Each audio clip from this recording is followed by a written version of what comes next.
વિદ્યાર્થી મિત્રો, એસપીસીસી નું પેપર એની અંદર 100 માંથી 100 માર્ક્સ તમારે મેળવવા છે. કેવું પેપર હોવું જોઈએ, કઈ રીતે લખાણ લખવું જોઈએ, આવી જાવ નજીક, તમને સરસ મજાનું બતાવું. એસપીસીસી ના 6 વિભાગ કેવી રીતે લખવા જોઈએ, કયું ધ્યાન રાખવું છે. ચલો આવી જાઓ. જોઈ લો, વિભાગ એ છે કેવી રીતે સરસ મજાના સવાલ લખ્યા છે, એક એક લીટી છોડી છે. વિભાગ બી પણ જોઈ લો, અહીંયા ચેક્યું છે તો ચેકવામાં પણ કેવું સરસ ધ્યાન રાખ્યું છે હેને.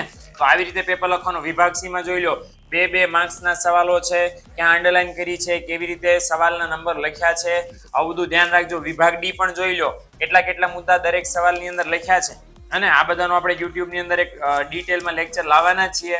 એટલે ટેન્શન ફિકર નો. 4 માર્ક્સના સવાલો જોઈ લો, તફાવત કઈ રીતે લખવો જોઈએ, મુદ્દાના ટાઇટલ કઈ રીતે હોવા જોઈએ, બધું જ. અને લાસ્ટ બટ નોટ લીસ્ટ, પત્ર કેવી રીતે લખવાનો છે જોઈ લો. અહીં તમારી સામે પત્ર, આવી રીતે પત્ર ખાસ લખવાના છે.